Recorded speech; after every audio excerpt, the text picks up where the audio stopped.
Hi there and welcome to day 5. I'm looking forward to getting you started on the penultimate day of the 7-day beginner Pilates program.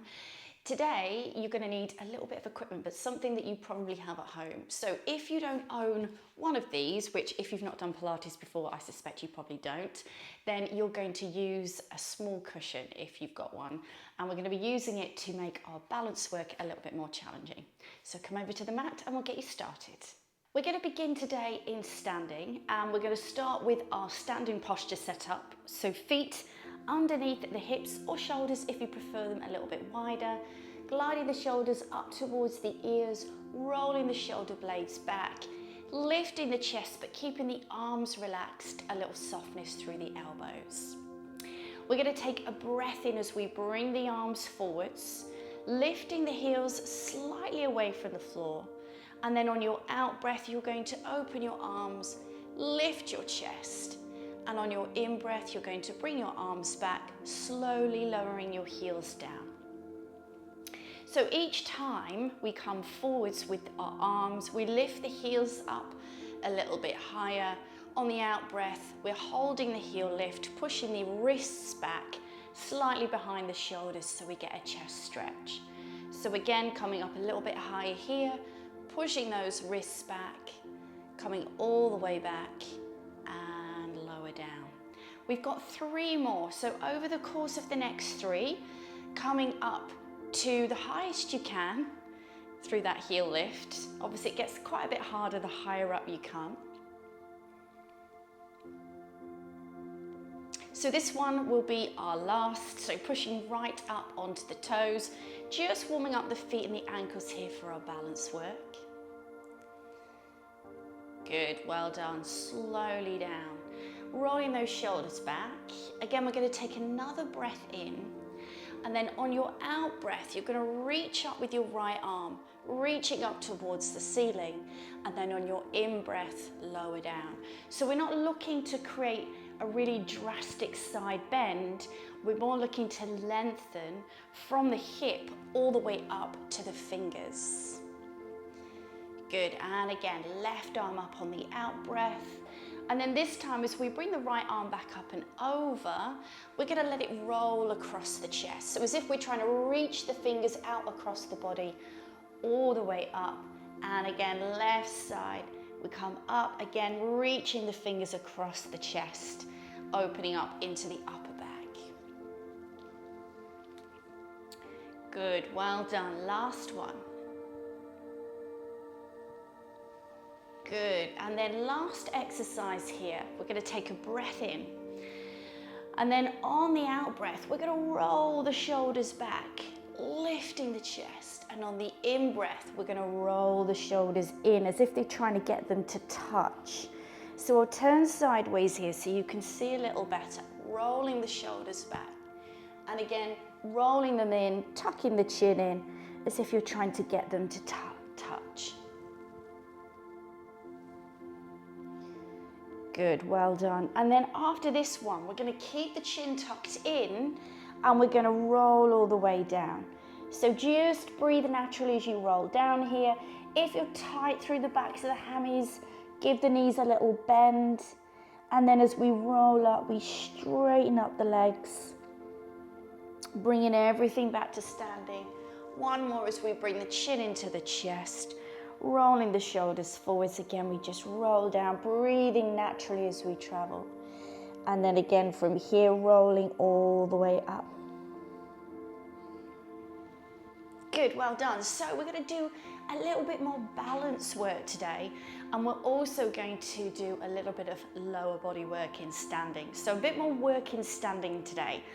Now this is where you're going to use either a block or a cushion only if you need that extra challenge. So we'll begin with our standing balance routine that we started to build over the course of the week, and then we'll add in the block. So we're going to bring the shoulders back and down, take a breath in, and then on your out breath you're going to bring the arms forwards and you're going to lift the right foot slightly away from the floor. And then as you breathe in, you're going to lower down. And again, the same to the other side. So remember with these knee raises, make sure you're not leaning back. The work is coming from the hip flexors. Bringing the wrists up in line with the shoulders. Good, well done. So each time that knee comes forwards, we're lifting up a little bit higher, challenging our balance.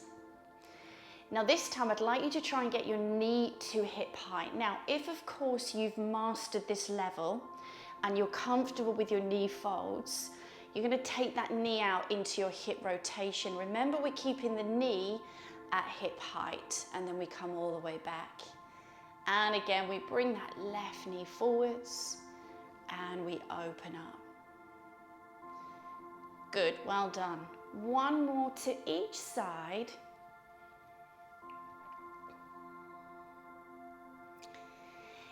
If you were able to do this sequence with most of the time remaining balanced and in control of the movement, with very little bringing the foot down or losing balance, then feel free to add in your block or your cushion.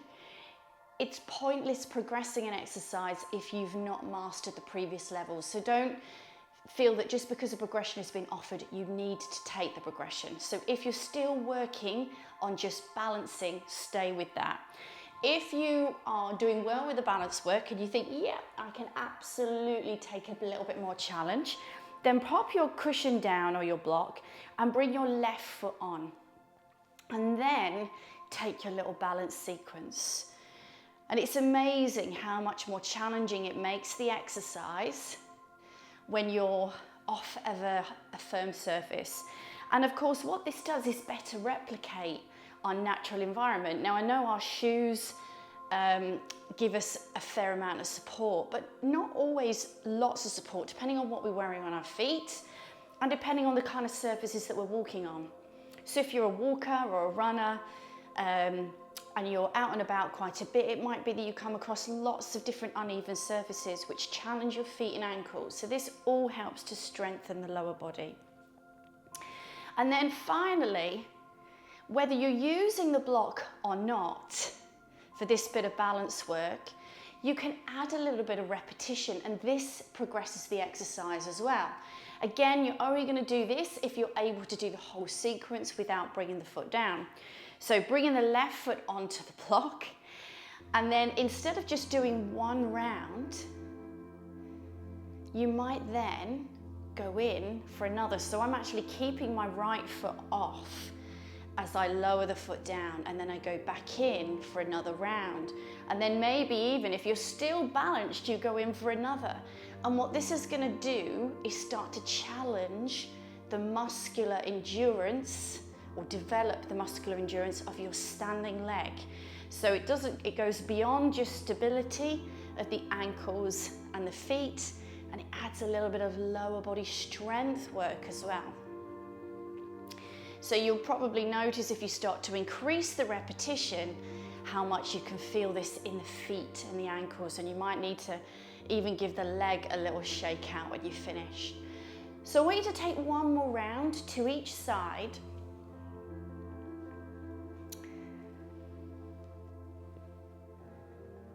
Good, and again, if you're adding your repetition, keep adding, and you can always pause the video. If you want to spend a little bit longer working here, you can always pause the video and then resume when you're ready.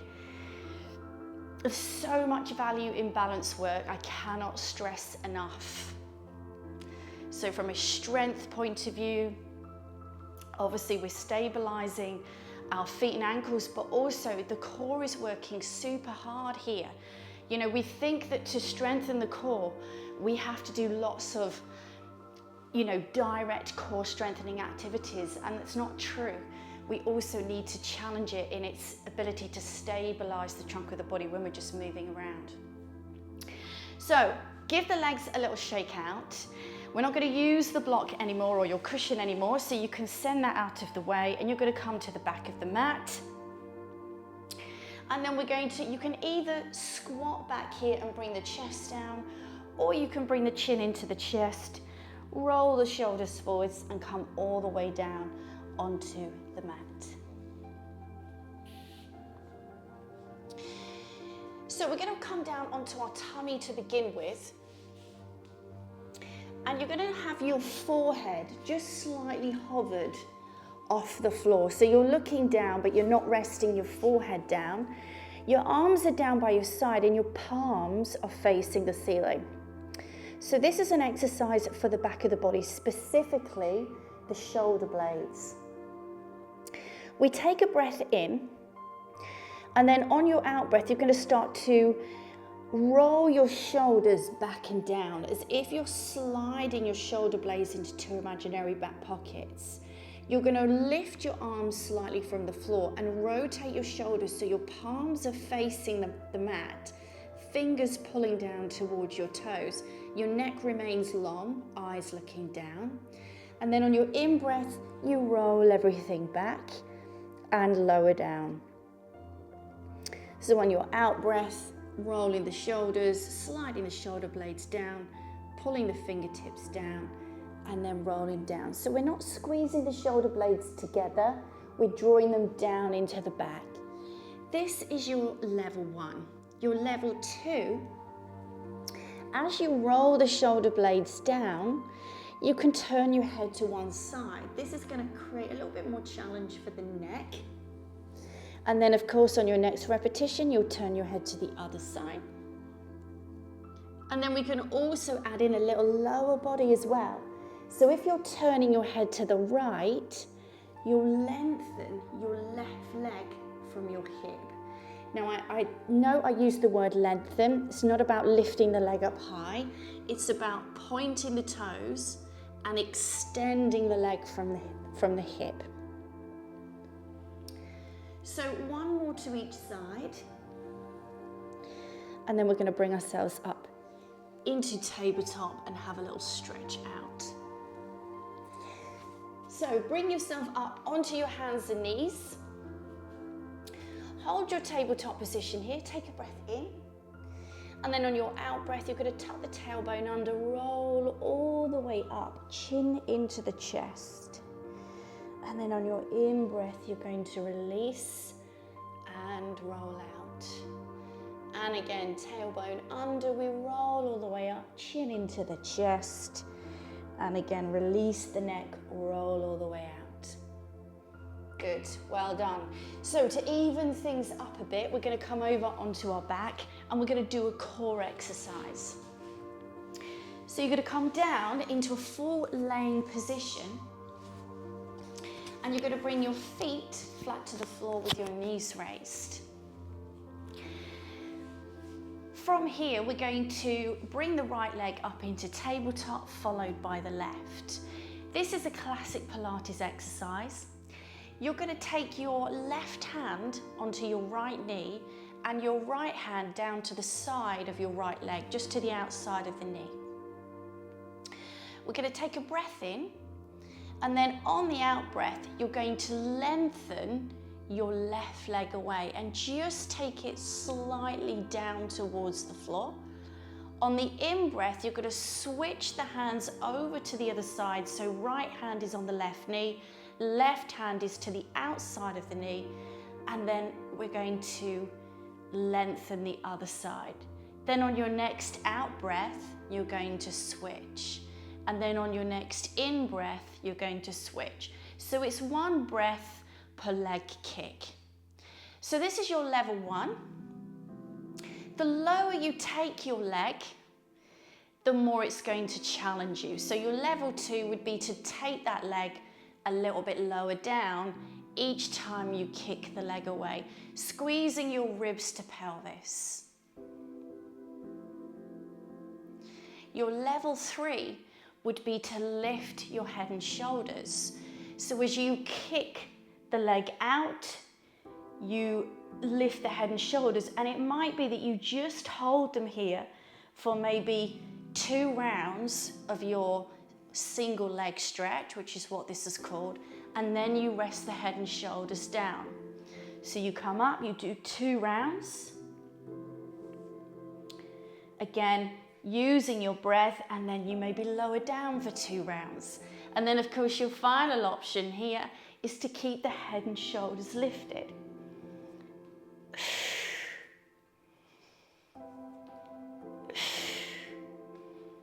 Good, well done. Last few repetitions.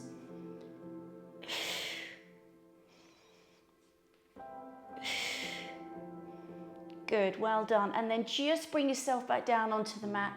Have a little hug of the knees into the chest. Good, well done. And then just bring the feet back down onto the mat. Take the arms a little bit wider of the body, and then just gently rock the knees from side to side, just loosening off any tension through the obliques. Feel free for a deeper stretch to turn your head the opposite way.